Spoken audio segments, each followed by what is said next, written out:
And firefight happens, they're going, and he's going down the line. You, right, pointing to the Afghanis. Fire here. You, I need this here. You, here, I need this here. And he gets to Ted, and he goes, and he starts to move on. Ted goes, no, fuck that. Where do you want me? He goes, Sergeant Major, I need suppressive fire from right over there. Right, Ted goes, pops his bag, heads over there.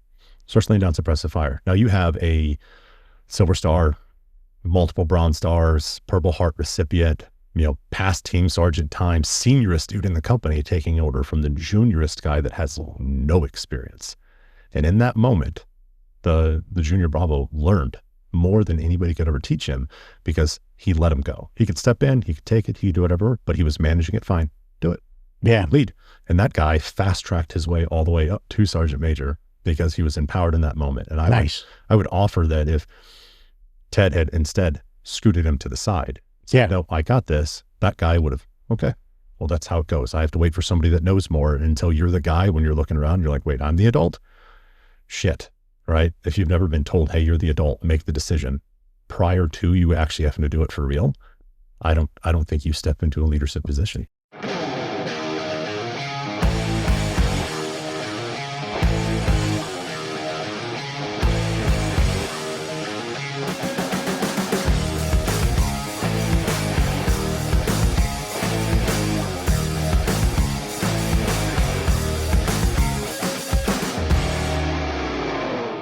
So we're joined here this evening with Nick, who came all the way from the north side of Atlanta. And appreciate you coming in, brother. Good. Thanks for having me. I've been looking forward to this for a while. Yeah, man, me too. We were joking about how we have different Nicks and stuff that were coming in. And you'll see that probably in the episodes after you. There's going to be, I think, one or two more Nicks. But I'm glad you, Nick, are here, this Nick. For certain, and we had a lot in common. We were talking off air about somebody who's probably going to be listening to this, Mike Pritz, former host on the show, co-host on the show, one of the original guys that was on here, and he was your Sergeant Major at the time. He was. I was a new guy to 2nd Battalion. I remember seeing the name up there, and some of the guys that I dealt with that were older, I guess they were on a team with them or whatnot. I won't say their names just in case. Like, oh, Mikey Pritz, he's the Sergeant Major there. You're going to love him. And I never remember running into him, but I was a younger guy, so I'm not supposed to deal with Sergeant Major. Right. You're a new guy to a team or fairly new in the community. You're like, okay, who do I talk to? Because I came from the infantry. I started off in 2003 in the 172nd Stryker Brigade. We were that faithful unit that was in Iraq, and we already had people home. We had stuff packed up. My battalion was the last one in country, and we got orders to stay. And Donald Rumsfeld flew up to Alaska, grabbed that unit, turned them around. We had another one in transit. They turned around. They sent us to Baghdad for 4 more months. God, they loved you. Oh, yeah. They couldn't get rid of us, or they tried to, I suppose. But, growing up in the infantry, my squad leader is God.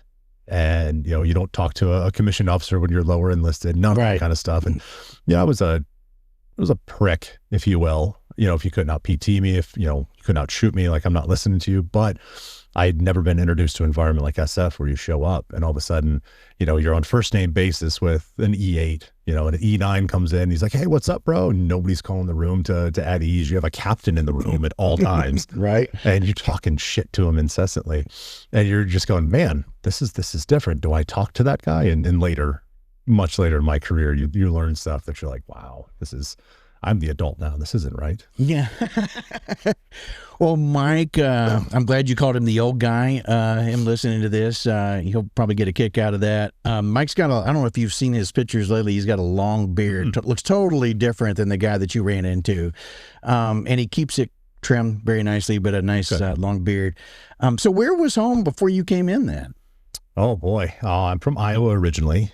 Okay. I hadn't really traveled much, farm kid growing up. And I was going into my senior year. I was like, I don't know what I'm going to do. And me and 7 of my buddies joined up at the same time, went off to basic training. 7? You said 7.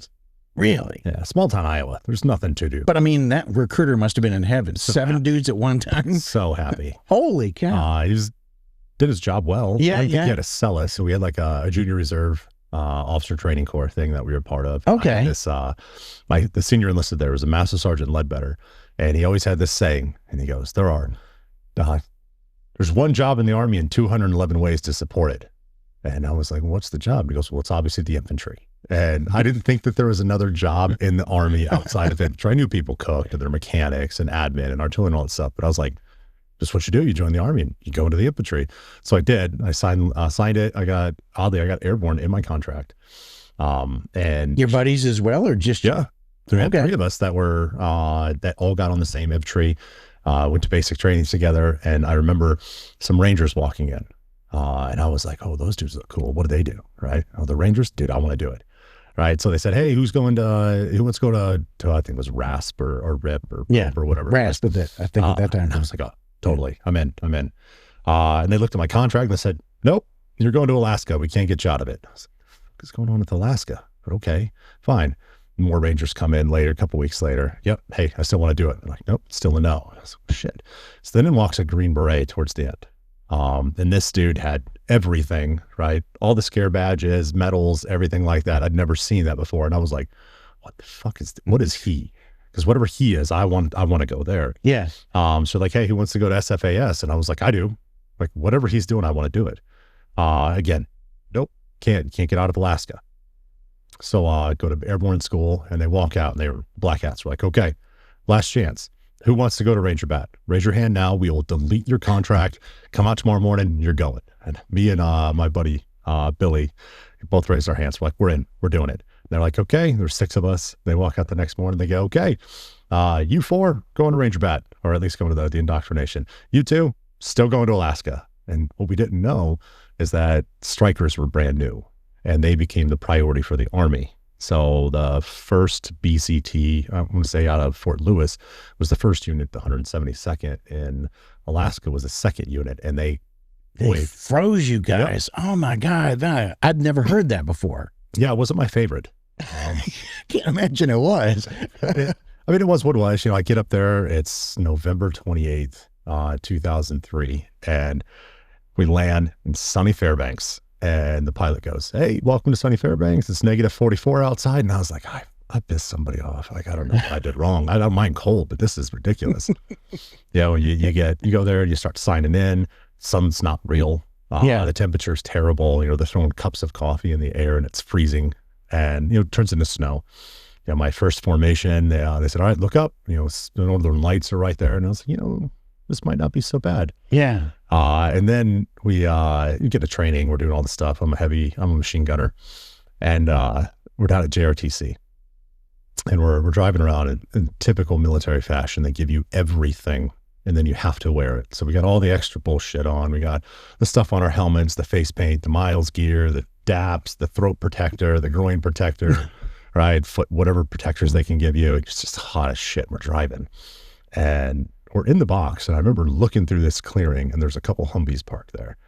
And laid out is a bunch of dudes in Ranger panties and beards, tanning in the box. And I'm just, no way. And I was like, who the hell are those guys? Yeah. Like, oh, those are group dudes. And I was like, who? Whose group? What group? And like, oh, they're probably like 5th group or something like that. And I was like, I want to do that. That is what I want to do. So bonehead, I'm an E3, and I go to my platoon sergeant. I was like, hey, sorry, I want to go to selection. And he goes, absolutely. I should have known. He's not that agreeable. I should have known. Didn't. Was stupid. So 18th month rolls around.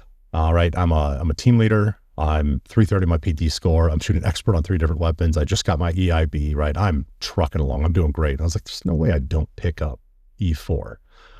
I didn't. And then I didn't at 19 months, 20 months, 21, 22, 23. It's mandatory at 24, right? It's automatic. Yeah. And I was like, here we go. Because I knew I needed to be in E4 to go to selection. 24th month comes around. Nope. No orders. 25th month. No orders. 26th month. Orders. And I was like, there we go. We're now inside our 90-day window for deployment. Of course, TRADOC will not let you go anywhere within a 90-day to a selection. So I'm pissed off, disgruntled guy, because I feel like I got played. I get to Iraq, and we're 2 months into the trip, and there's a knock on my door. I open the door. I was like, hey, what's going on, Sergeant? It's my platoon sergeant. And he goes, you still want to go SF? And I was like, I do. And he goes, okay, have your gear ready tonight. 1100, you're going out with the ODA. And I was like, shit, like, like I just got asked to the prom, and she said yes, right? Like, this is, I'm excited. So my squad leader comes over, this big, tall mountain of a man, and that's a lot coming for me. He's a big boy. And he was a big fan of Black Hawk Down.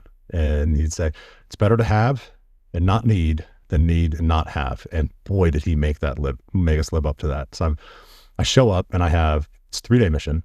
I have 5 days worth of food, right? 5 days worth of water. I have 2 extra uniforms in my bag, right? I have my 240, and I have 1,100 rounds for this. And I've never, it's a lot of weight, right? A big dude, I'm carrying, but all right, hey, squad leader said this, right? I don't know what it's like to go out these dudes. This might be the answer. So I show up, and there's this dude. I don't know who he is, right? Sterile camis on, right? Ball cap, beard, somewhat of a beard. He had more of like a Fu Manchu. But he looks at me and he goes, the fuck are you wearing? I started to explain it to him, right? Everything. And he goes, no. And just then my squad leader walked up. And mind you, this is the Weasel. You don't talk back to the Weasel. And I see this guy, the dude that I don't know who he is, goes, hey, have him drop some of this stuff. And he goes, well, what if you need more ammo? And he goes, if we need more than 300 rounds, we're fucked. I'm just sitting here like, mom, dad, like, what do I do? Right. I don't know this dude, but he's cool. This dude controls my future, right? So I end up dropping some of the stuff. We get in the Strikers. We take off. We're in Mosul, and we stop. We're 7 kilometers from the objective. Ramp goes down. I get out, and I'm ready, right? I've met these guys, just don't know any of their names. I don't know anything about them. Just these are SF guys. And this dude looks at me, the dude that I don't know who he is, right? He's clearly in charge, but I don't know who he is. He looks at me and he goes, what's the most important piece of equipment that a soldier has? And I'm going to the board, right? Reporting to president of the board as ordered. And I was like, it's his weapon. And he goes, no, man. He takes his helmet off and he throws it in the back of the Striker and pulls out this Boston Red Sox hat, and he puts it on. He goes, ball cap, man. You always got to look cool. Rule number 1. I was like, what? See, I was thinking weapon as well. My head went right there. What? So ball cap. We're going, and I have a couple GBs in front of me, a couple GBs behind me, and I'm just with a machine gun. Yeah. Right, walking along, and these dudes are smooth. They're flowing. They're bumping me through, and I'm like, okay, like they know what's going on. One of them had an air rifle on him and was shooting streetlights with it. Another one, which was keep us quiet. This is 06, 05. Very few people had good night vision out there, much less adversarial. So they were knocking streetlights out as we were going. And then another one had an MP5 SD on him, right? The suppressed MP5.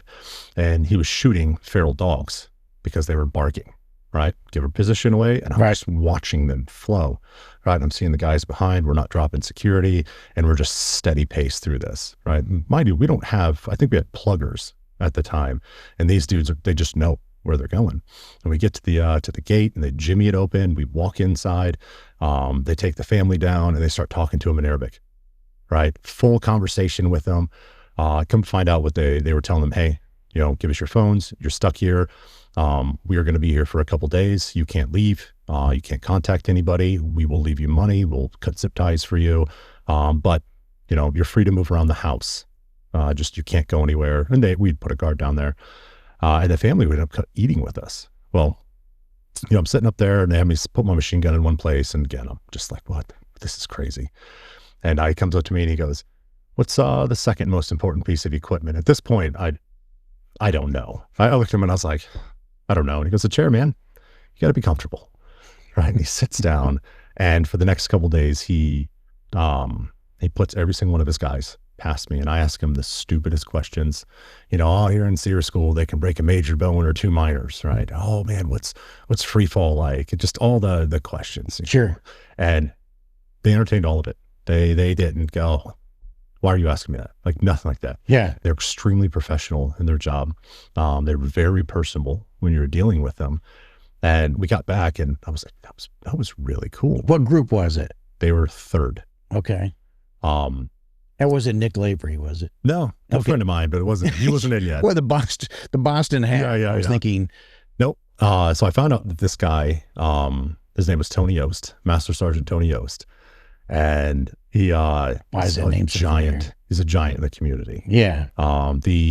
weapons complex on Fort Bragg, where 18 Bravo is trained, is named after him. So November 19th, 2005, I was pulling security and a house blew up on him. So I was watching the house as it went up. Monumental day in my career. But he requested, hey, you want to go out this again? Absolutely. Beats the shit out of doing this, right? Guard tower duty, then driving around until you get shot. Then go sit in a guard, then drive around and get blown up. I was like, that's not fun. So we went out time and time again, and we'd get into engagements, and I just watched these guys act, and they were on it. They were smart. They were dedicated. They were professional. I didn't see them do anything that was like, wait a minute. Or if I had that question, I was like, wait a minute. Why is that? Why is that set up like this?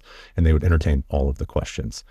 And the day that it finally sealed for me is we came back, we were out for like 5 days, and I felt so cool. I had some scruff on my face. I had all my name tapes off. I'm walking on base like, I am damn cool. I'm with him. I'm with 2 other dudes that we took out. And he stops and he's like, all right, hey guys, check it out. This is the next thing that we're going to do. And he's talking to us, and up walks my company commander. And mind you, I'm an E4 now. And again, you don't just approach the company commander. And this guy was a very uppity fella. You knew that he was the company commander. And he comes up and he says, hey, Master Yost. And he goes, yeah, hold on a second. And he's talking to us. And I've never seen an enlisted man tell an officer, like, yeah, dude, hold on. Hold on. And he goes, hey, I'm talking to you. And Tony turns, looks at me, he goes, I fucking heard you. I will get to you when I'm done talking to them. And then came back and talked to us. And I thought he was about to get dressed down, but the man stood there and waited. And I was like, that's different. That isn't hiding behind rank. That is, right. Hey, I have things I'm doing, and they are important. They're more important than what you have on your chest. Wait. And that was a shift. And I was like, this isn't just cowboy shit. This isn't just, oh, we got to go do what I want. There's a different thing here that I'm not fully grasping. So we came back and I went to selection, take off to the Q course. We got back December 06. I was in the Q course the next year. Well, wait, let's go back. How long was it from the time that you got back from your deployment before you actually went off to selection? Oh, I went to selection twice. The first time was 4 months. Okay. So you had a little bit of time to at least come back, get prepared, get yourself physically ready and maybe mentally ready. I didn't think I didn't know what I was going into. Yeah. Probably helped. But at the time I was playing for the Army's All-Alaska hockey team up there. Oh. So I'm playing hockey 6 days a week. Nice. I remember on our trek, I put my boots on and we were so tired, I didn't even tie them. But they were so worn in from 16 months of ground patrols that they just stuck. No blisters, got done. Finished it second and had a great time doing it. And I went to take my boots off and I was like, oh shit, I probably should have tied these things. Like that would have been a good idea. I didn't find it to be terribly hard. And that's not because I'm some specimen. I'm a big dude. You want me to carry weight? Okay. I'll carry weight. Call it math, where it's a less of a percentage of my body weight than everybody else is. I was just in great hockey shape. My 2 mile time was an 11:38 when I showed up. Damn. Okay. 207 pounds, but okay. You were in your 20s too, though. Yeah. Couldn't get tired. Right. Didn't want to get tired anyways. So I didn't find it that way. But we're in land nav. And the STAR course it's a beast. There's a lot to it. But you get a couple days where all right, hey, you know how to read a map. We're doing this for the software skills that don't know how to do it. For the others that know how to do it, it's kind of a joke for the first couple days. Yeah. The only downside is that they don't let you sleep. They give you periods. They say, hey, you can sleep, now until this time. You don't have a watch. You don't have anything. So, it could be 20 minutes. It could be 5 hours. You don't know. So we find ways to entertain, right? You're standing up because if you sit down, you're falling asleep. That's counseling statements. Like you can get booted for this kind of stuff. So we're sitting around a giant group. And I remember some guy brought up, I forget what he said, but one of the other guys pops off and he goes, well, that's why there'll never be a white entertainment television, right? And we're soldiers in the field. Nobody means anything by this. And we're going around and he says something to me and I can't remember what. And I was like, oh, you must be from Alabama, right? And he goes, I'm sorry. And I was like, yeah, like your cousin probably has or your sister probably has 8 toes on one foot, right? He goes, I'm not. What do you mean? And I was like, well, in Alabama, inbreeding is, it's accepted. we're joking with each other. What I didn't know is there's a cadre standing behind me. And his name is Sergeant First Class Petrie. And he was from Alabama. And he did not take kindly to my comments. And he's like, he taps me on the shoulder. I turn around. I was like, oh, hey, what's going on, Sergeant? What can I do?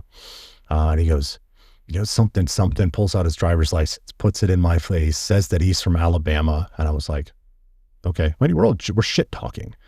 And he sends me up to the cadre shed. And I get up there, and there's 3 cadre that are sitting there, right? And I have my weapon. I go to parade rest. And they're like, what are you doing up here? And I was like, Sergeant Petrie told me. And he pops in. He goes, this motherfucker thinks everybody from Alabama's inbred. And I cut him off. And I was like, negative. I was joking. So they look at me and they go, where are you from? And I was like, I'm from Iowa. And they said, what if I told you everybody from Iowa is big, dumb, and wrestles? And I see this cadre over here getting ready to stand up, right? And I go, that's pretty fair.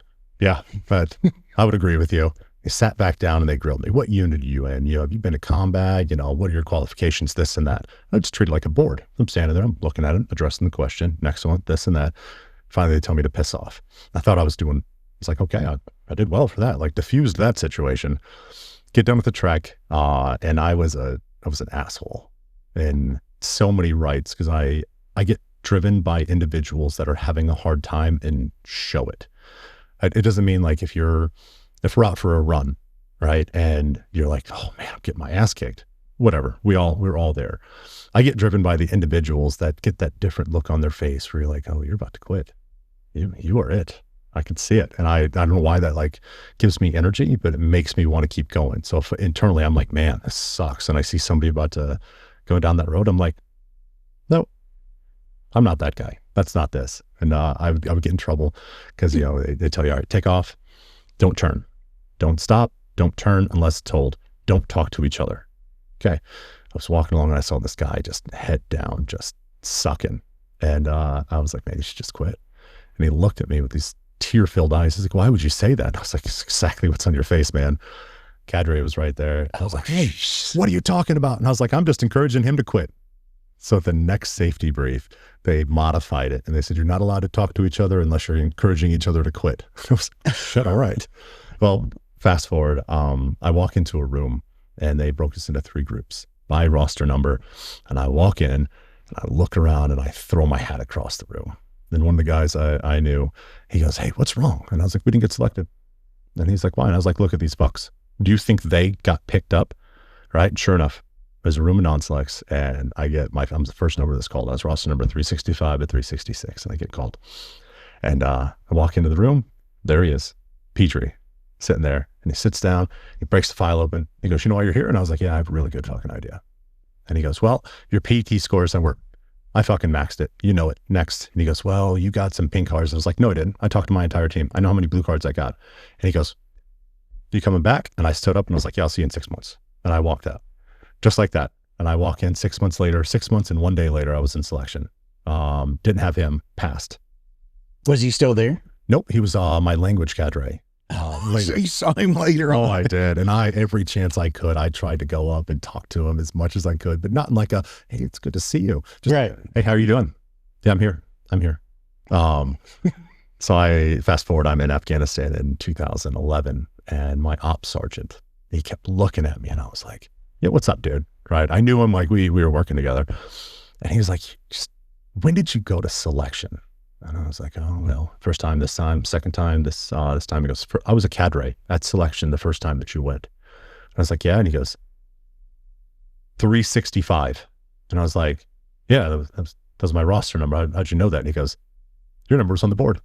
And I was like, why? And he goes, you pissed that dude off so bad that he screamed to high heaven that you should not be a Green Beret. He goes, you got non-selected because that dude didn't like you. And I was like, I knew it. It was so validating for me. Yeah. Oh, yeah. Was he the guy that was about to stand up in the on the board? He could have been. I don't remember. Okay, you don't remember. Because you go through different sections of it, right? So yeah. You have, so you start off and it's the PT test. It's a whole bunch of things. Hey, run, go that way. We'll tell you when to stop. So you don't know if you're doing a 3-miler or if you're doing a 10-miler, right. If you're doing an 18-mile ruck, you don't know. And sometimes you come in short. And sometimes it's the long one, and you'll run into cadre that are dealing with that. And then you run into other ones that do team week type stuff and other ones that do just land nav. So you see them all over the place, but you're always on the go. You're not sleeping well. You don't remember this guy then? No. Yeah. But I believe it. But obviously you remembered you. Now 365 is easy to remember only because 365 days a year, you know, that type of thing. So, but that was pretty wild. That had to be. It was great. It's so validating for me.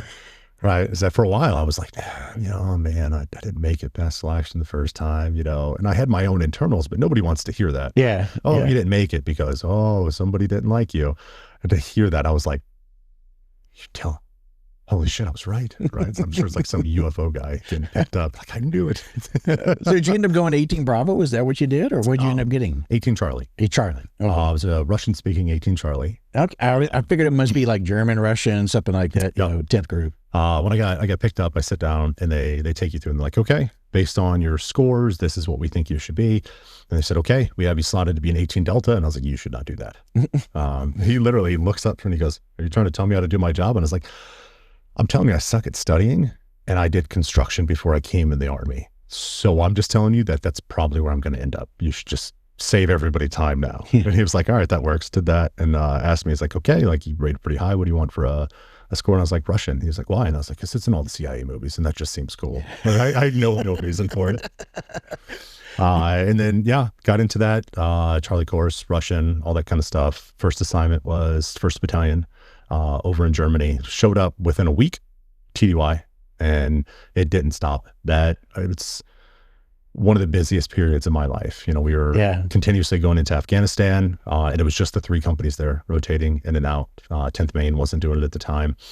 And, you know, you have to do all the training, and that's what a lot of people don't understand about high tempo units is like, oh shit, you've got a lot of deployments under your belt. Yes, but it's the time in between them because deployments are easy, right? You show up, hey, I have this is my cot, right? This is where the food is. This is where the gym is. You know, if we're on a base where somebody does laundry or what, it's a very simple life. That's the mission. And everything as it should be is removed so that you can focus on going to do your job. But it's the stuff in between because you have big Army requirements where, you have this online training, you have this certification you have to keep up on. And it's a period in between deployments where you need to advance your career. So you need to go to schools that are going to take up, 4 months at a time, and you're going to come back and, we have training because we have to do PMT stuff before we get there. And, by the way, we have to do this in an entire progression where we're starting small, big, and then going in the crawl, walk, run phase. So it's not like people are like, you deployed. Yeah, there was a lot that led up to that. And then you go and you're gone and then you come back and they're like, all right, cool. We'll see you in a couple of weeks and we're going to start it all over again. And it's a drain. I'm credited with 11 and a half years overseas and of 22 years of my career.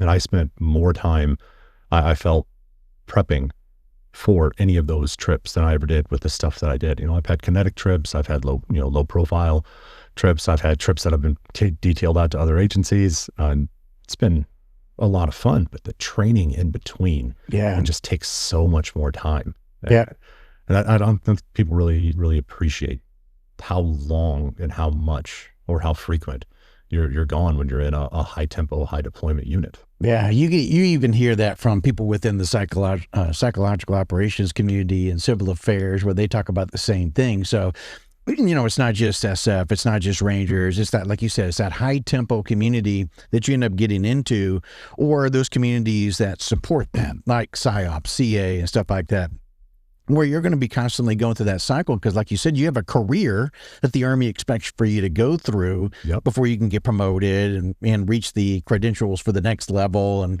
you got to go to this, non-commissioned officer school, or you got to go through this type of, the unit wants you to go through certain types of schools, whether it's scuba, Halo, whatever. What did you end up going through, by the way? So when I got back, when I got to group, the first 2.5 years probationary, hey, go to HAS 11 and 12 and go over to this class. I think I went to an SSE course, a soft SSE course. That was pretty cool. A UAV pilot school, which was kind of cool. But I get done with my second trip to Afghanistan, and I go to my team sergeant. I was like, hey, Doug, I'm going back to 10th Maine and I don't have any really cool schools, right? And I didn't realize that they weren't deploying. So my deployments were good enough. So I talked my way into going to sniper school. So he sent me to CIFSIC, had a great time, right? CIFSIC 1, wonderful time. And I thought showing up at 10th Maine, that was going to be like, oh man, the guy CIFSIC qualified. Like, that's really cool. And it was like, I got to lead some stuff and do some things with it, but it was more prevalent that I had, real world deployments to do my job. Sure.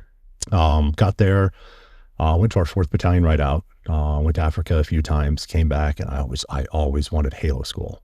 I was like, this is just cool. I was airborne already, but like that one seems fun. I'm a lawn dart under a T10 or T11 or whatever, the MC6.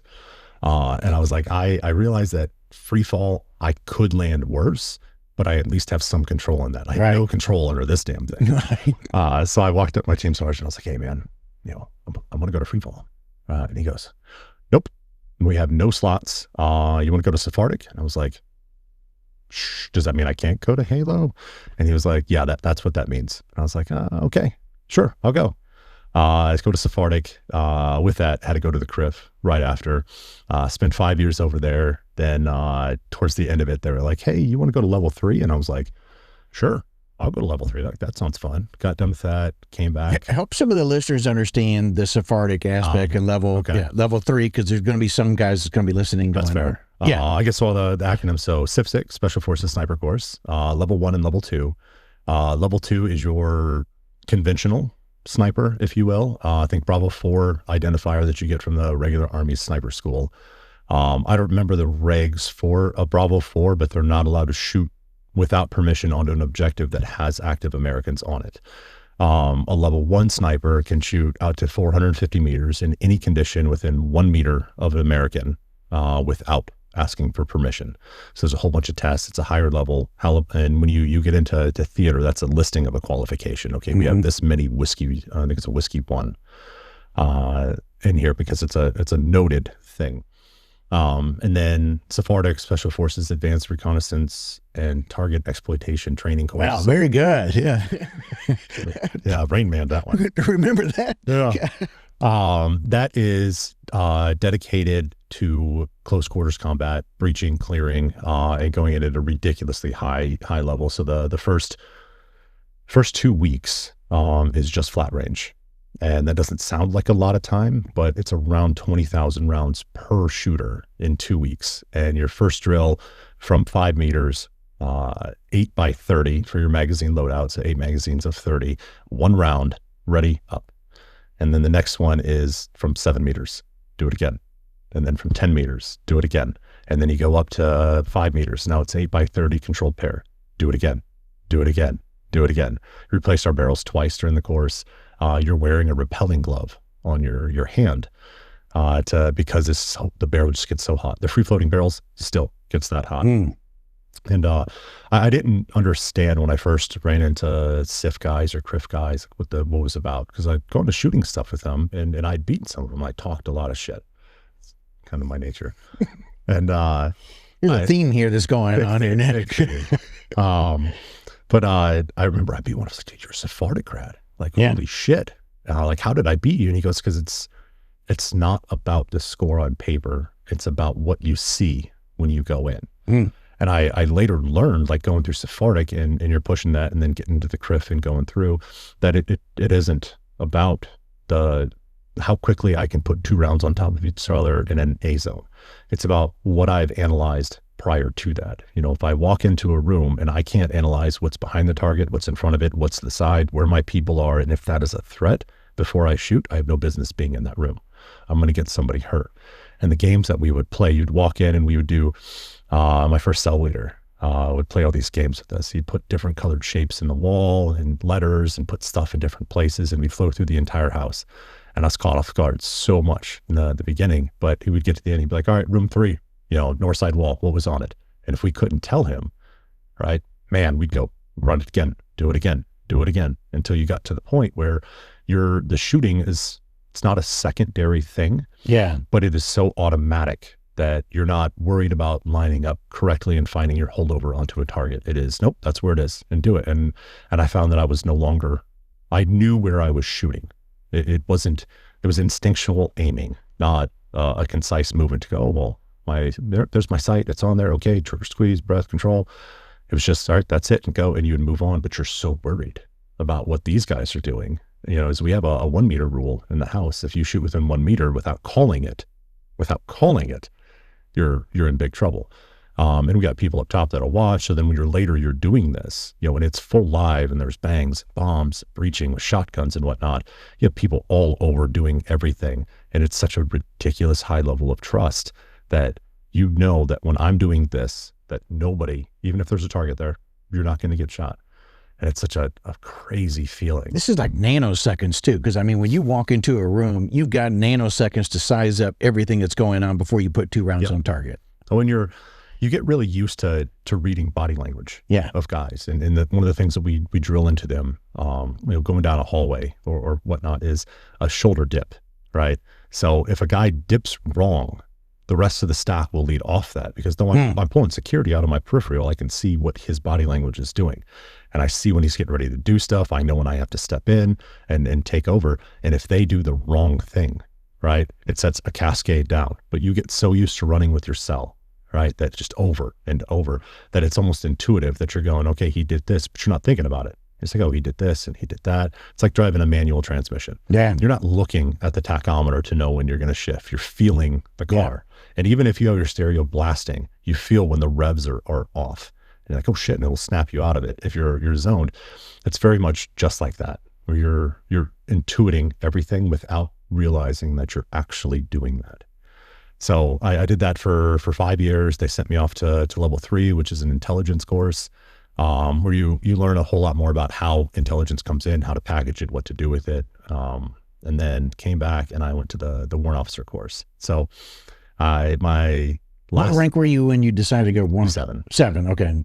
My first look at E8 coming up. And the only thing I was missing was static line jump master. Yeah. I was like, I got a pretty solid packet here. I think I had 5 combat deployments under my belt. I had 4 non-combat deployments under my belt. I was like, I'm doing good here. Let's go. I had all of these different schools. I was like, I got really good ratings on my NCOERs. I was like, I think I'm a good candidate for this. Like, this would be a lot of fun.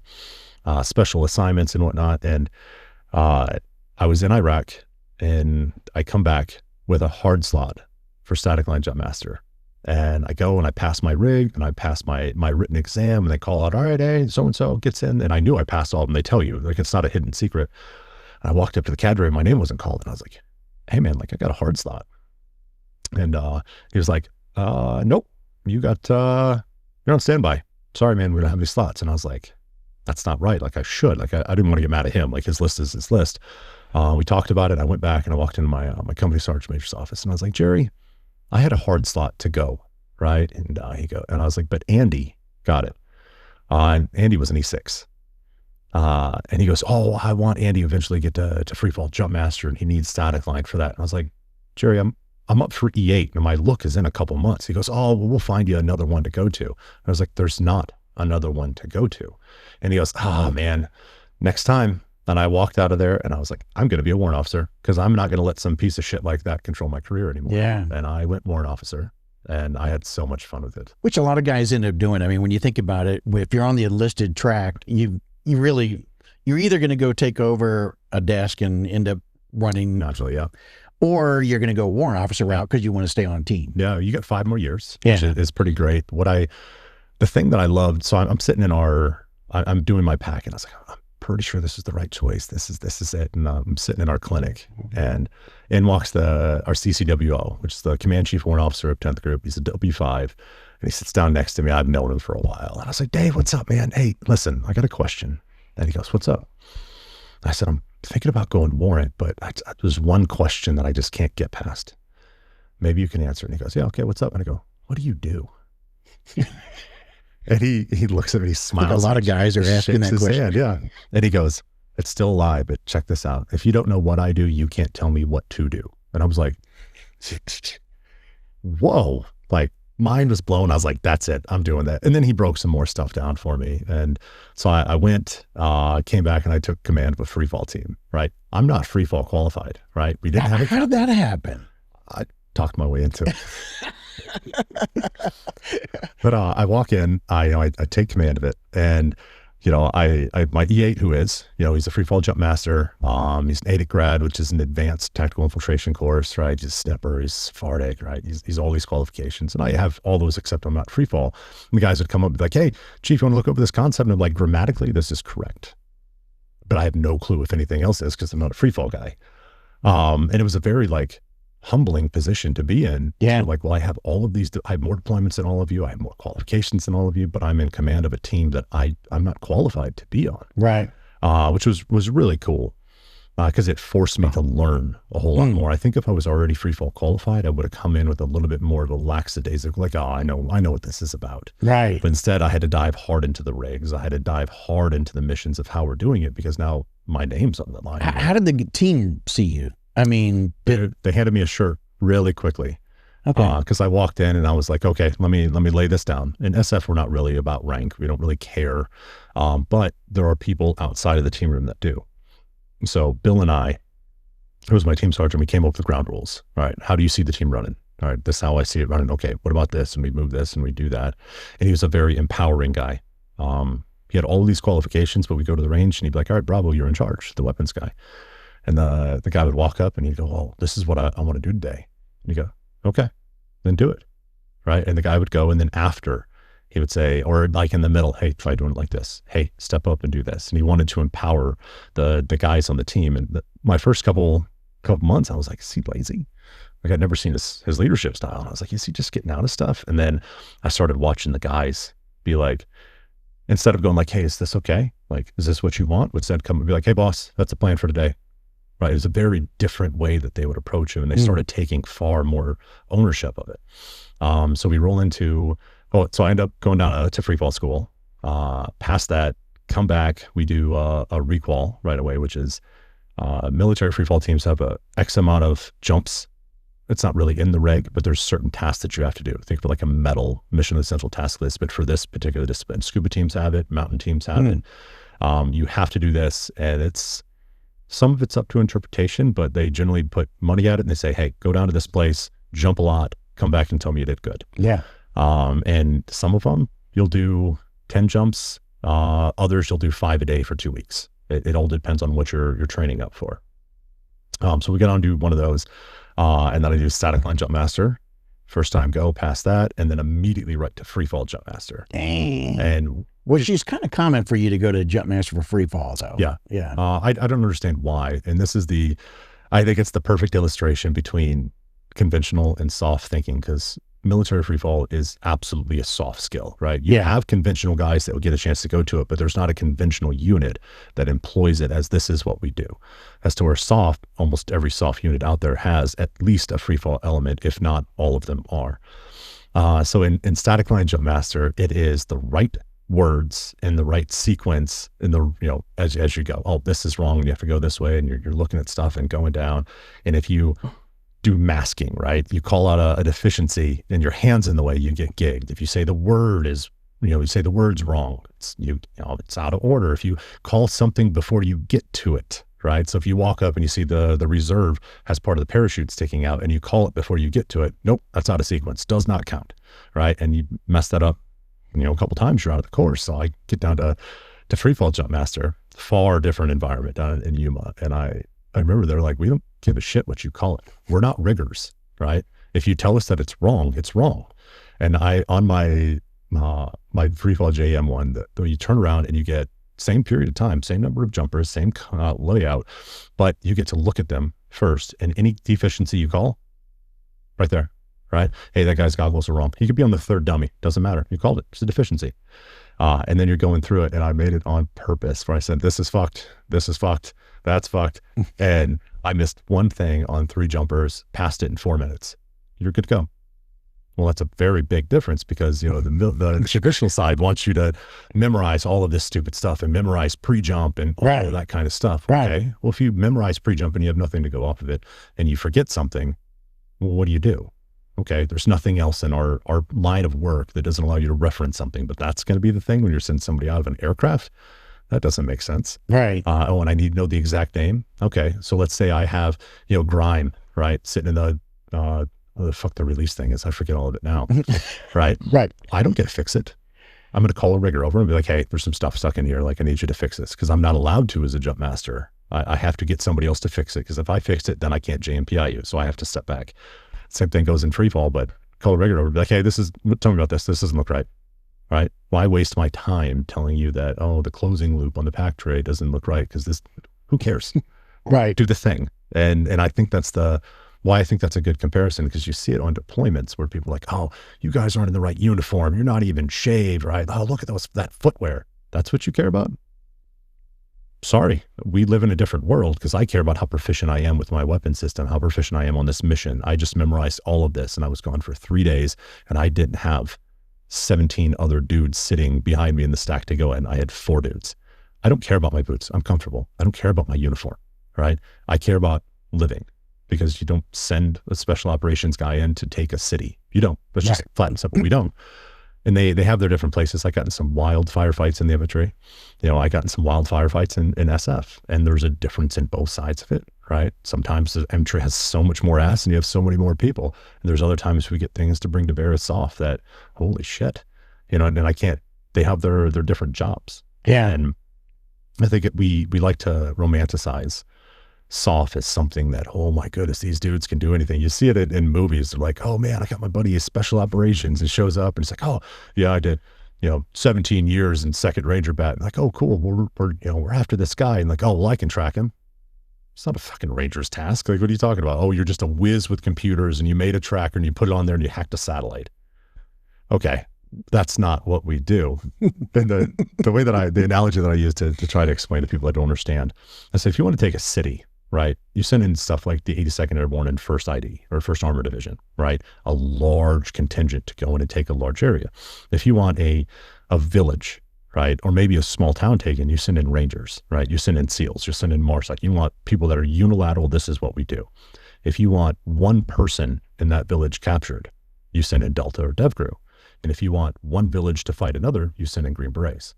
That's a really good way of explaining it, actually. It's the difference. We all have mission creep. We all do different stuff. We do direct action. The SEALs will do direct action, right? The MARSOC will do BBSS and boat stuff, and the SEALs will do, and then our dive teams will go in. So we all have it, but we all have a core mission that we're really good at. And that's a Green Berets is, hey, go find You're good at the partners. basics.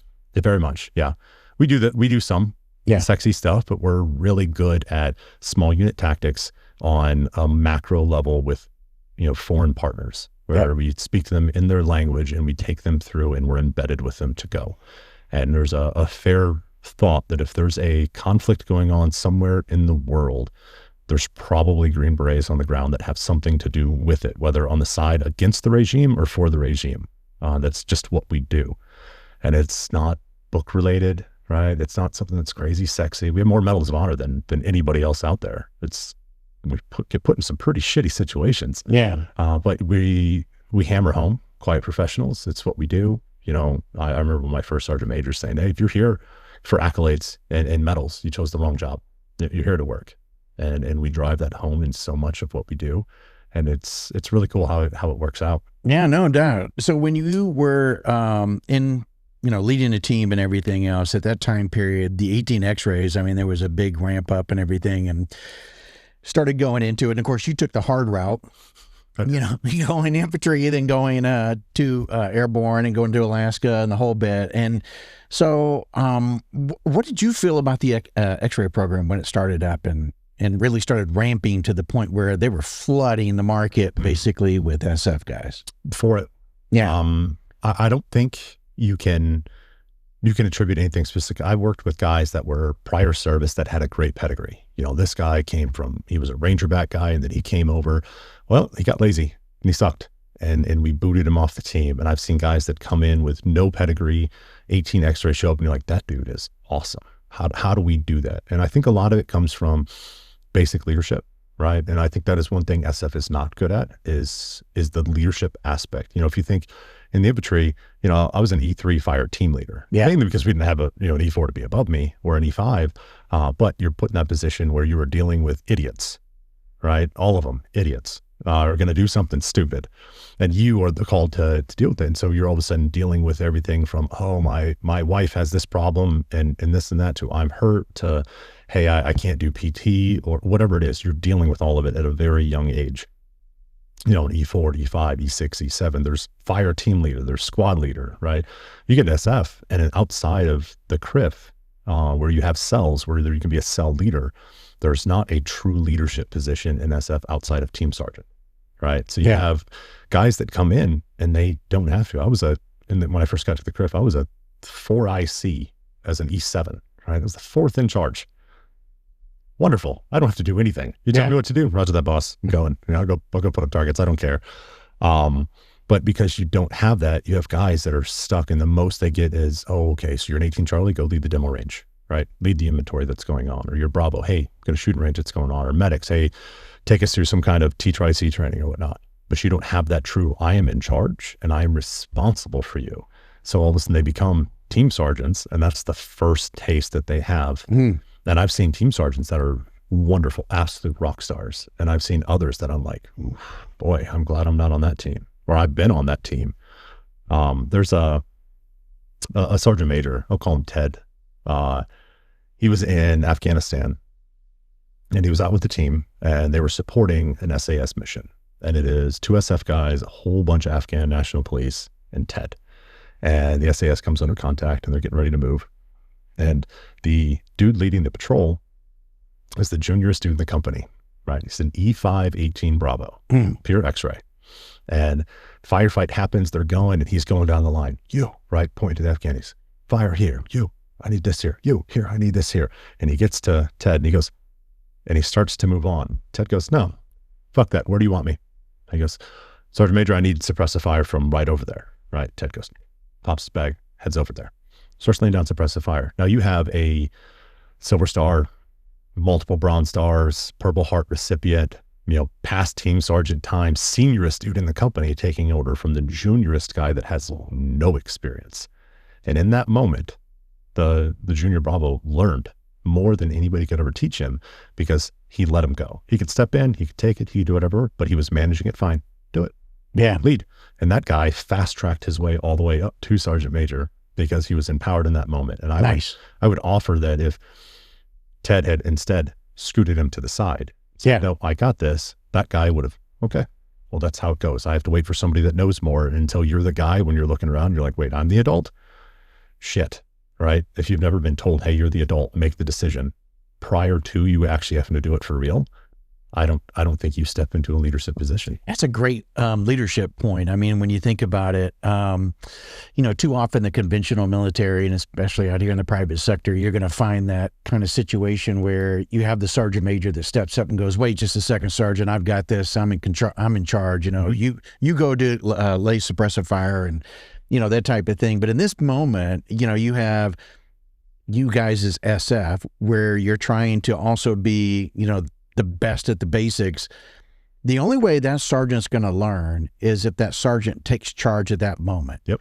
And if anything else, the sergeant major wanted to see, all right, will he take charge in an environment where I'm going to now have to be subordinate to him, or is he going to be so tight with me being on the team and in charge that he's going to mess up? Yep. Either way, it's a learning opportunity. It absolutely is. And I think we forget that sometimes is in the leadership role. And I asked you about that part because, you go back 30, 40 years ago, your route to getting to SF was the way it had to be.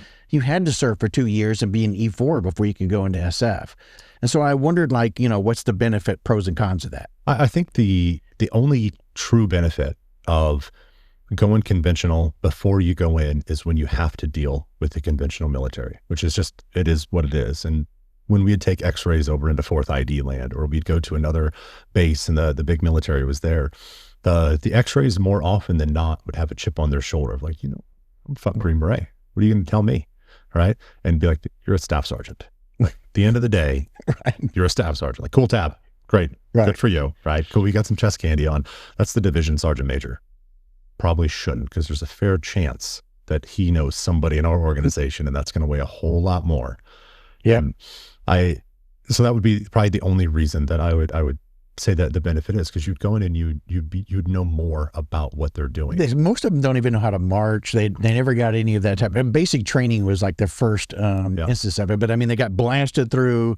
You know, some of them don't even go to like an OSET 11 Bravo type of basic. They just go to your standard basic training, and then you know, then you go off and apply for special forces, go to selection, off you go. Yeah, I think it's the difference between like a mechanic and engineer. Yeah. Right? So an engineer can tell you how to build the thing, but can't work on it. Right. And the mechanic shows up and goes, whose fucking idea was it to put the oil filter right here? Like, can you explain that to me? Right. And so when you're going over and dealing in my dealings with the conventional military after this, I felt more like I'd had to explain, well, no, we're doing it like this because of, but in conventional talk, you know, we gave a brief to a 2-star in Afghanistan. We were flying in on Chinooks, and we had 2 4-wheelers that we had converted. One of them carried a 240 on a pedal mount up front, and we had a 60 millimeter strap to the back. And the other one had a saw on the front, but it was a 6-wheeler, and we turned it into a mobile casualty platform. And this general just immediately like, you fucking cowboys, how dare you? You want to do this? You guys are always trying to do some stuff. And we're like, sir, that's a mobile support by fire position that's faster than any man with a 240, right? I have mortars and I have, you know, belt fed on there that I can put anywhere. I want to get to the high ground, I can get to the high ground. If I'm in the wrong position, I won't be for long. That is a CASEVAC platform, which means I don't have to fly your helicopters into the fire in order to get somebody out of there. And you see him just kind of stop, and he was like, okay.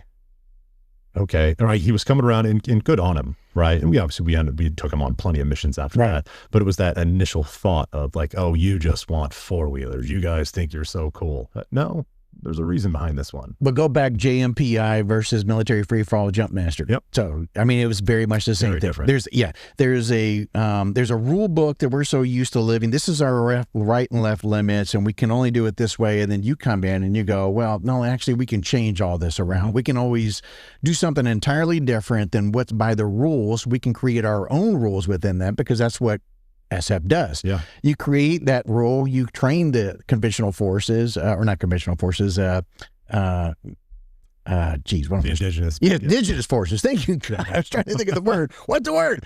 Indigenous forces on how to do those types of things, to do something unconventional, quite frankly. And well, you can't go unconventional if you don't know what the convention is, right? Well, that's true. You can't say you're thinking outside the box if you can't define the box. Right. And the thing that I think SF is really truly good at is problem solving, right? It is, hey, go here and do this mission, and you encounter it and you're like, oh shit, that's different, right? We're the only special operations that has an embedded qualified member of the unit that is strictly for intelligence. Yeah. Right? Our 18 Vox develops all of it. So there's this entire circle where, you know, the was it F3EA, find, fix, finish, you know, exploit and whatever, analyze. And you go through it, and it's the 18 Foxer that's going, okay, I have this whole thing mapped out, and we're doing this. And if we deal with this, you know, they do a centers of gravity analysis, a cog analysis over here. They're doing network development. They're figuring all this out, and they're directing the entire mission based off of what we do. So we might not know what we're doing tomorrow, but when we hit the target tonight, it will define it. As opposed to so many of the other special operations that has some nerd walk in with a packet that goes, well, there's your target. And they go, all right, boys, let's go kill him. Right. Well, what happens if we do? What happens if we don't? I don't know. That's just our job. That's what we do. As to where we're embedded with locals and trying to figure out what it is that's going on. All right, who's actually pulling the strings here? How do we do this? How do we get away with that? So I think that problem set to a Green Beret is it's what we do. We want to do that. How do we do this? How do we fix it? And we're sassy in the sense that we're going to be like, I'll tell you what the problem is. I can tell you how to fix it. You're going to listen? All right, cool. Well, I'm going to go over here and drink beer then, right? You can have fun. Right? And it's, I think, a really fun thing about being a Green Beret, because so many of those things are put in your way. And we are terrible when we're bored, because we're going to use it for good or for bad. But quite often we get stuck in places that this is what's going on. We need somebody to fix this. And all right, we'll send in Green Berets. They'll go there. We can trust them. We're generally older than the rest of the special operations populations. Yeah. And this is what we do. We'll fix it. So we'll go there and they'll be like, all right, hey man, let's do something fun. let's talk to them. Let's see how this works, and we'll develop mission sets out of it. We'll build things, and we built mission capacities in partner forces in Africa that didn't have it years before. The entire Ukrainian special operations was built by SF. We rewrote their entire doctrine. We renamed them. They used to be the Spetsnaz. They had VDV. We changed it over to the Ukrainian Special Forces. We built their entire Q course. We stood it up. We got them to train their own Q course, and then I was in Ukraine right before the invasion happened, and we actually, no other unit does this, but we helped out. It was me, one other Green Beret, and a SEAL that was in '06 that helped get a law passed in their Duma that changed where the Javelin missile sat. So the Javelin missile by the Ukrainians was said that this is a piece of artillery, and in the law they changed it so that SOF could use it. And fast forward February 2022, the Russians are coming in with their Airborne over Borispol International Airport, and third, I want to say it was third, shot almost their entire aviation unit down with javelins that we, 4 months prior wasn't even allowed to be in their hands. Wow. They're knocking their tanks out, this and that. Like, they're single-handedly stopped the push from the north, from Belarus into Kyiv, because we changed their laws. We changed how they train, how they do, how they select. And I remember, I wasn't there in 2015, but the question was very officer heavy. You would talk to an NCO, hey, what's the answer to this? The captain will know, kind of stuff. And so many other units are out there. And the beauty of the U.S. military is we empower our NCOs so heavily. Yeah. You can walk up to, an E5, hey, I need this done. Okay. Hey guys, let's go. Right. And they'll figure it out and they'll do. That's where this military at the time was just, if an officer doesn't tell me to do it, I'm not doing it. And we got them to the point where their NCOs were empowered and they're taking charge and they were doing. And you can't have a competent and highly functioning force without a body of NCOs that are willing to act on orders, but with their own judgment. Yeah. And without that, cool. Your army's going to crumple. It's just not going to do its thing. So we took them in 5 years and built a unit that's still holding off. Yeah. It's, the entire Russian military, obviously the conventional military is doing plenty of stuff over there as well. Right. Yeah. Without the Green Beret coming into Ukraine and fixing that tire soft thing, we know that those planes would have dropped Airborne, VDV onto Borispol. We know that more tanks would have made their way forward, right? Who knows what that would have turned into? I'm not saying without them that Ukraine would have fallen, but I know that there have been a whole lot more casualties. The Russians would have made it a whole lot deeper. Oh yeah, that initial push, man, that damage that was done there, that was documented all over. Especially the way they were knocking out the tanks, as you were talking about, that were following one another in single file formation that just totally hosed them up. Oh, I think another beauty that people don't understand about the U.S. military. We're not amazing because we have, Delta Force and SEAL Team 6. We're not amazing because we have the USS Abraham Lincoln. We're amazing because we have logistics. And the Russians were on the golden hour, right? If I can get this guy from this battlefield back to, I think, a roll one within 1 hour, his chances of living are like 90%. And the thought of, I'm so well placed on this battlefield that if you get shot and I can get somebody to put a tourniquet on it, and I can get you 20 minutes away by helicopter, I can save your life. I'll get you out of the country after that to launch tool. I'll get you back to the U.S. You go to Walter Reed. It's so unheard of in other countries. Yeah. The Russians they border Ukraine and they couldn't get fuel to their vehicles. They couldn't get food to and you're on the same border. We're talking about, we're projecting power to the other side of the globe. It's midnight there and we can do it. We just went into Venezuela. Yeah. Rejected it. No. And when we talk, other countries have the ability to push force. They do. They're a country out that have really switched on special operations, really switched on capabilities, but it's usually localized, right? If you asked the Chinese, the Russians, the Iranians, even the Israelis, hey, I need you to do something on the other side of the globe, go. They might, like Mossad, could probably get something done really well, right? The KGB, it's not the KGB now, but they could probably get something done in like a clandestine, we can poison a dude. But you say, hey, I need you to go into another country that has active air defense and take their president and also not lose anybody. Right. On a military base. Yeah. Yep. Yeah. I'm sorry, you can't do that. Or if I think like the B-2s when they dropped those bombs. Right. Or was the B-1s, the B-2s. I always get those two confused. the KC-135 Stratotanker, being able to refuel them in air and then go multiple times. There's countries that have that capability, but they don't have that jet. They also don't have that bomb. So like, good luck, right? We are freaking amazing in what we can do as a military. Yeah, we talked about that in a recent episode, as a matter of fact, about the military might just on display during, the Venezuela, what happened down there. I want to fast forward, though, because you're talking about all of this stuff, and then you end up getting off of active duty. How was the transition then, coming from what you were doing now to coming out into the private sector? It was interesting. Tough? No. Not tough in the sense, I mean, you're used to dealing with different types of situations and transitioning there, but I mean more of like, you're kind of like a fish out of water. We don't have any indigenous forces out here, right? So you think? Well, that's true. Actually, there's probably more of those now around America, but yeah, It was interesting. So I spent 14 and a half years straight on a detachment, right? Yeah. I was in the infantry before that. I never left being operational. I never did time at SWCC, right? I went from team to deployment, team. You went to warrant officer. That's why you didn't go to SWCC. Yep. Yeah. Don't hate the game. Yeah, that's right. Don't hate the player. And then I left and I went to staff. And I remember arguing about risk assessments. And I was so turned off at how risk adverse we were getting, right? This is what you did. You hired us to be special operations. You give us extra pay for this. You give us the qualifications, and then you don't let us do the thing, right? And I think that's to any employer out there. If you hire a person to do the thing, you should probably let them do the thing you hired them to do. Right. Otherwise, they're going to find a different place to do it. And I was on staff for 3 months, and I dropped my retirement paperwork.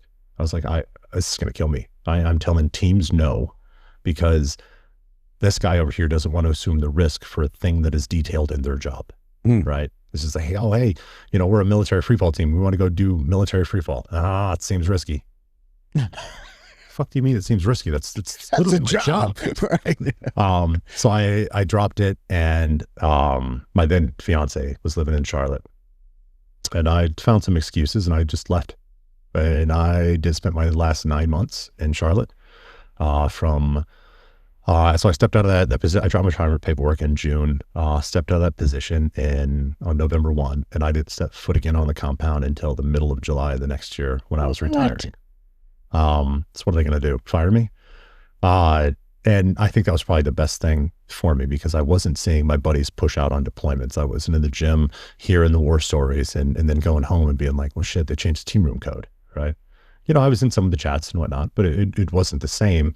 So the transition was a little different in that sense. Now we live down here in Georgia, and it's been different because I don't have the community around me, but I have a charity that I run that's my outlet. That's my network of guys that I get to talk shit to and drive forward and do stuff with. But so many of the guys that I do deal with talk about that. They're like, man, it's different. I don't have it anymore, but they're living in the same areas. So, they'll be keeping their same routine, and they'll still have access to the compound, and they'll be going to the gym, and they'll go out to eat, and they'll run into somebody, and they'll hear that like, oh shit, like, you guys just got back from where? Dude, man, how was it? Right? And you're generally curious, but then you go home and you're like, well, I got to put you're not in the fight. Yeah. You got to deal with that.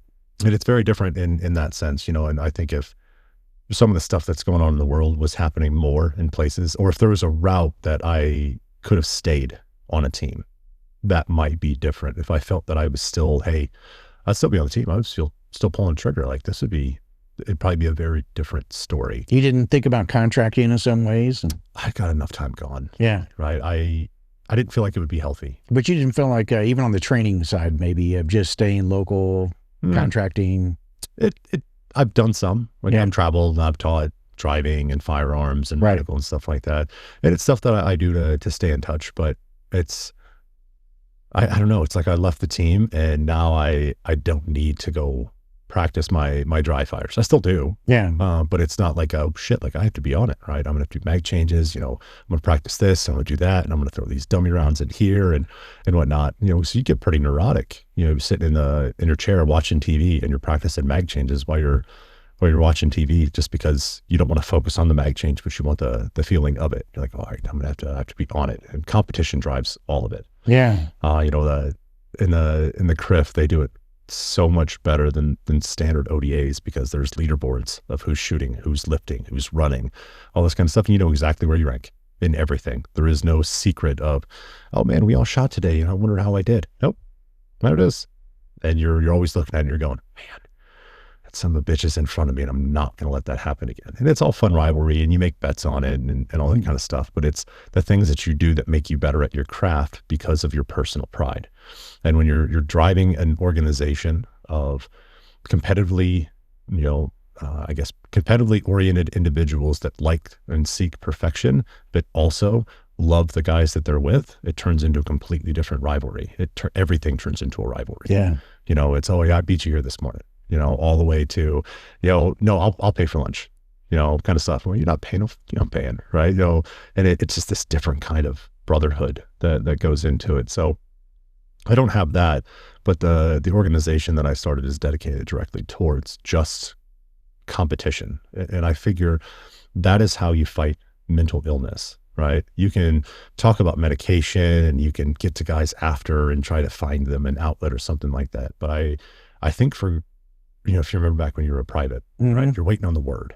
Always waiting on the word. I don't know the fuck the word sits, but nobody knows where it is. Right.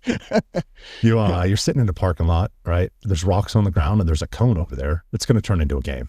Somebody throws it, tries to get it in there, right? You look at them, you don't go, oh, well, I'm going to waste my time with that. You're like, I'm going to beat this son of a bitch. I'm going to put it in there first, right? And you're all just throwing rocks at it. Finally, somebody does it, but it's a competition between you. It passes the time, but it didn't start with everybody being like, hey, I bet I can put a rock in there before you can. It's just one dude sitting there. Just naturally. Yeah. And then we all flood around it. And the thing that I was thinking with it is if you have a competitive thing that you care about, I don't care what, if you want to bowl, right? If you want to, go to speed dating for crocheting or something like that, cool, man. I don't care. Cause it's, I'm 6'4", I'm 240. If you told me, hey, running marathons is the way that you're going to find your peace, I'm going to be unpeaceful, right? This is just not going to happen. My knees won't take that. But if instead you tell me, hey, what do you want to do? And I say, well, I want to race donkeys. Okay, well, how do we get into racing donkeys? That's a very different statement that you have. So I built an organization based purely on that. Find a hobby that you love. We're going to try to take away the monetary and material barriers. We're going to find people that you know or you don't know that have something to do with it to give you pointers. And we're going to help you lean into a thing because there's two passions in your life, your personal passion and your professional passion. And the problem that happens is when you get into the military, right? And this is conventional side as well, is your professional passion starts to outweigh your personal. Sure, you have fun on the weekends, but if you're spending, just call it an 80-hour work week, doing your actual job, and then you only spend 16 hours on the weekend doing your passion, eventually the hours are going to rack up more and more and more. Yeah. You're going to be gone. You're going to miss out, all this kind of stuff. So eventually it starts to get weighed way over into the professional. Maybe you find that you're really good at something. You start diving in more. Oh man, I went to this school and I'm really good at this and I'm going to seek this, and new opportunities are showing up because those that have more will be given. And that's competency in the military. If you have competency, the more shit's going to be given to you, right? I can trust you. You can do it. Go. But he's not doing anything. Yeah. He's not going to do anything. I need you to do this. This is just a common thing that happens. Well, when you keep pouring in more and more and more, eventually that thing goes away. And when you leave service and that goes away, you don't have your purpose. You don't have the people that do it with you. And you didn't put anything into this bucket for personal. You're now stuck looking at going, I don't know my wife, right? I don't have a relationship with my kids. I don't fucking know what I'm going to do for work, right? My body doesn't feel the same that it did, right? Well, no wonder dudes are offing themselves. No wonder they're diving into a bottle. Of course they are. Like, what else are they supposed to do? They don't know how to have any of these other skills. Right. So what I try to do is get to them before and say, what do you want to do? Right? Well, help you. You can do Spartan races? Cool. Let's go do Spartan races. You want to race dirt bikes? Cool. I got a team, right? We'll teach you how to do it. Just come be a part of the community. Because my thought is when that profession goes away, we're playing for time, right? Everybody's going to go down that path. And you're one mistake away at some points from going even worse, right? Say you come out of the service and, all the previous stuff that I talked about isn't right. And then the job, you hate it, right? And you go home and you're pissed off and you drink, right? You will wake up the next day for work because you got hammered because you hate how things are going. And all of a sudden now you don't have a job. Well, shit, well, what's the next logical step? Are you just naturally going to pick your stuff up and be like, oh, well, let me go onto Craigslist. Let me go to Indeed. Let me find a job. No, you're going to be pissed off. And you're probably going to continue down that pathway. And then it's negative and it's stupid mistake after stupid mistake. Before you know it, suicide becomes a real thought. Yeah. Right? Because it isn't just, oh, I quit the military today. I killed myself tomorrow. No, it's this progression, right? I left the team and then this happened and then this happened and this happened and this happened. And then so they get to one mistake away. So my thought with this competition is, let me give you something that will give you a reason to wake up tomorrow, right? Something that says, you know what? Yeah, job's not going right. Now, yeah, I got a huge argument with my wife or my ex-wife, or my kids told me that they don't like me. Yeah, the job is fucking terrible. But Dave and the dudes are going to the range tomorrow, right? Let me wait until after that. Right? That's at least something fun I have to look forward to. You don't know what's going to happen in between that, right? Something amazing can happen in your life. An opportunity could show up, a reason to be like, you know what? Maybe next weekend. Yeah. It's sort of like going on a road march, looking for the next next telephone pole, or you're going through a military school that sucks and you just think, you know what? We'll quit after lunch tomorrow. Yeah. And then you make it through lunch and you go, yeah, you know what? Dinner tomorrow night. Yeah. I'll quit tomorrow. Yeah. Right. And as long as it always becomes tomorrow because there's a reason. Right. And that's really what we're after in the organization. I don't want to have somebody sitting on the couch and being like, oh, tell me what your father did. Nope. That's somebody, there's another nonprofit that does that. Yeah. I don't want to sit there and say, oh, I'm going to rewrite your resume. Nope.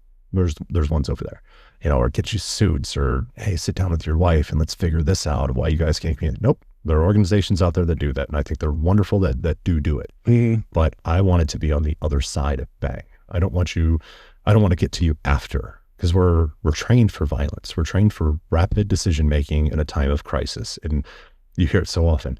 I didn't know. I didn't see any signs. Nobody told me that this was going to happen. Yeah. Yeah. There are guys out there that if they decide that they're going to kill themselves, their best friend could call them and they could go, yeah, oh, dude, oh, things are great. Absolutely, man. No, dude, I'm totally going to see you at work tomorrow. Yeah, man. Hey, man, love you, dude. Later. And then it's done because they've made the decision, right? You don't talk them off that ledge. And we're very violent and we're very good at what we do. So it's no wonder our numbers are so high. This is what you trained us to do. So I want to get to us before that, right? We have a question that we ask in the organization. We say, where are you? Right? It's double entendre.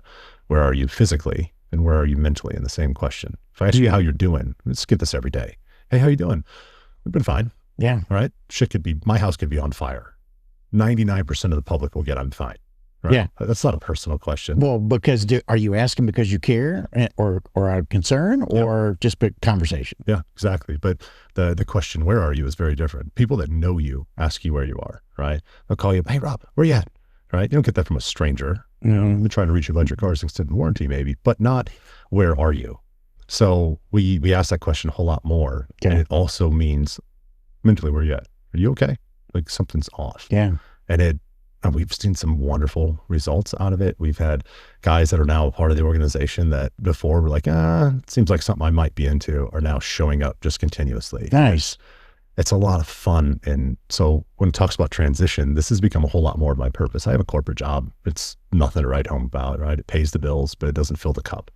But this thing, and what we pivoted to this year is I invented a thing called Battle of the Branches. I didn't invent the words, but what we're doing is something very different. So I have 4 lifted Ford Crown Victorias. They have 285 70 R17s on them, which is a big meaty tire with bead locks. We lifted them 3 inches on the suspension, 2 inches on the body. We put roll cages inside them, and we got lights, we got gauges, we got racing seats and harnesses, and we're racing in 6 different races this year. So we have 3 desert races, 2 rally races, and a drag race. And each of the 4 cars is piloted by a different branch. So I have an Army, Air Force, Navy, and Marine Corps team. And it's all coming together to put community and camaraderie on stage for everybody while we have a competition, because anybody that has friends in the military in other branches knows exactly the trash talk that you're going to send to them. Doesn't matter. But the thing that we really hone in on, right, is, this is my Marine buddy. Yeah, he's an absolute effing idiot, right? Eats crayons, right? This and that. If somebody you don't know talks trash to him, well, hold up. Yeah. That's my retarded little brother. You don't get to talk to him like that. You don't, right? Right? We're not saying anything that we're doing, malicious or anything, but we love them. It's just fun to talk trash, and they poke at us and whatnot. So I wanted to create this entire thing where we're talking trash to each other, but in the pits, it's one single pit, right? There is no like, oh, this is the Army pit, that's the Navy pit. And I put out this very stringent rule. I said, look, if you're working on another person's car because they come in, you're an Army guy and the Navy car is in the pit, and I catch you sandbagging because the Army is a little ahead or a little behind, you're off the team. We're not playing that game. Because I've been on very few deployments where I haven't had another branch with me, right? You have CCTs or PJs or Naval EOD, right? Or MARSOC Raiders with us, or we've had SEALs with us, or Rangers with us. I've never once been in a firefight where I've looked to get assistance and gone, ooh, that's an Air Force guy. I don't know if I'm going to ask that question. No, none of that matters, right? They always say there's no religion in the foxhole. Right? Yeah. There's no branch in the middle of a firefight. But when you come back, oh man, the trash talking that comes out of it. And it's something that I wanted to put on full display for these guys because it pushes the mission, right? The mission is that competition that I want them to do, but they're building the cars. They're driving it. They're coming up with their own strategy. Who's doing it? They're trash talking amongst each other. They're making little side bets. Oh yeah, I bet you we'll do this faster, right? Unbeknownst to them, this is the exact mission. This is it. Well, I mean, they know it because I tell them, but this is it. So my transition was very different in that sense. Yeah. I came out into an organization that I already had, but I pivoted, and now we're growing at a ridiculous rate. We have more people in the organization than like consistently in the organization. We have our biggest event in 3 weeks. And we're going down to Las Vegas. We're racing the Mid 400. We just had a party in Colorado where we launched the cars. I had people come out and see it. It's so stinking cool. Now, is this conventional or just soft that can get involved? Well, everybody. Don't care. Now, so everybody's coming into Atlanta to actually work on the cars and do all the things, or how does that work? I have 2 cars in Colorado and I have 2 cars in Arizona. No cars here then? No cars here. But this is the headquarters. Not really. No. It's kind of in Colorado. So I started it in Colorado. Okay, I couldn't remember. Why was I thinking that it was Atlanta that was the headquarters, though? Probably because that's where I live. Oh, okay. Yeah. Is it listed on that on the website, though? It might be. Yeah, something. Anyway, drove me to Atlanta. Yeah. And it's called Green Beret Racing. It is. But we're doing a lot more towards the name Battle of the Branches. It's under my 501c3. But the problem that I ran into so when I first started it, I raced the Mint 400 for fun, right? I got asked by another nonprofit to come down there and race it. I went down with another buddy of mine. I didn't know what it was. Many of your listeners probably don't know what it is, but it's the largest off-road race in North America. This year, there's going to be 1,800 teams that race it. Gosh. There's some 70,000 people in person to watch it. And if you've never watched a desert race, this isn't NASCAR. This isn't a 1.5 mile loop where you can watch the cars the whole time. The Mint is a 95-mile loop through the desert just south of Las Vegas. And if you're in a really fast trophy truck, right, we're talking, 1,200 horsepower, 4 feet of travel in the suspension, purpose built just for this with professional drivers, you'll see that truck about once an hour.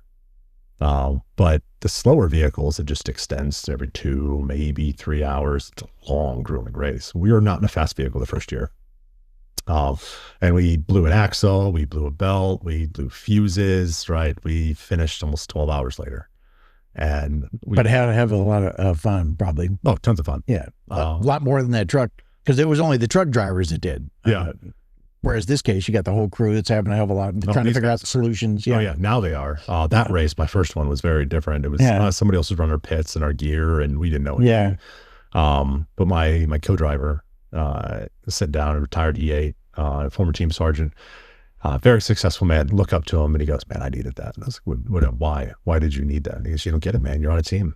You have it. You have that purpose. You have that mission on the horizon to drive towards. It changes everything of how you work out, to how you load out when you go to bed, because I don't have that, right?"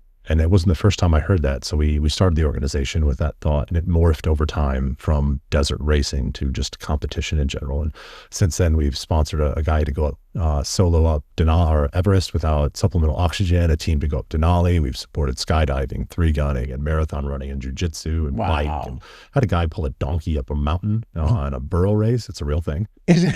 That's a real really? thing. Yep. But at the end of the day, I don't care. Yeah. That's what's going to get you up. Go do it. Go have fun. Yeah. So we launched this one with these 4 cars, and the intent is to grow this to where we have multiple different race series, disciplines, from marathon and 3-gun to rally, and whatever we want to do, desert racing, because I want teams to show up and I want them to be like, this is what I want to do. Like, this is a lot of fun, right? Outside of the profession, because that is the thing that stays with you, right? If you ever run into a person that's 80 that used to run marathons, they talk about running marathons, right? They still get out and they still move because it was something that drove them, right?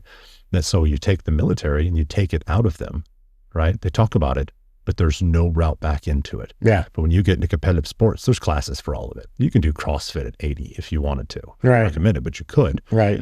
So that's the thought is I'm going to give you something to pursue as a passion beyond your profession, so that you have a reason to wake up. You have a reason to change your entire what you ingest. And I don't just mean food. I mean your media, your social media algorithms, all that kind of stuff. Because in my Denali team, they didn't really know each other. 2 of them knew each other, but they had like a peripheral knowledge of each other. I'm in their chat. I get included in most of the team's chats. I think they just do it because they're like, oh, well, Nick, make sure Nick knows that we're doing the right thing. I believe you. And for the first couple months, it was bullshit, right? Cat memes, if you will. But at one point it changed, and a book got put in there that was, I'm going to say it's -127. It's about the only south side ascent of Denali.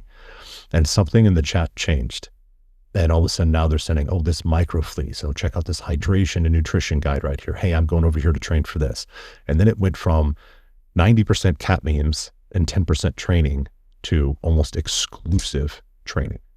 And I watched it in real time transition. And they were, if I could look at their Instagram algorithms, I guarantee they changed. It went from having whatever it was that they were looking at before to now people on the sides of mountains and climbing and hiking and gear tutorials. And that is the key to changing your life, is you have to find a positive reason to change what it is that you're doing and then stay with that reason. And if it is, like, let's say you're an alcoholic, right? If I take beer away from you, all the alcohol in this room, gone, you're still an alcoholic. Nothing has changed. You just don't have access to it, right? Take a child rapist that's in prison. The dude's still a child rapist, right? Just because he's not around kids, he should be dead. But just because he's not around kids doesn't mean that he's not a child rapist. The alcoholic has to make the decision, right? Alcoholics Anonymous does this, right? You have to make the conscious decision for that. So that's the reason that I don't subscribe or prescribe a sport to you. What do you want to do? Because if I tell you this is what you want to do, right, and it is, and you don't like it, you're not going to do it, right? So if you choose it and you are putting your time into it, and I put you in an environment where you care and the other people care, you're now bouncing that stuff back and forth. And we had a party where I had a dirt biker next to a downhill skier, right?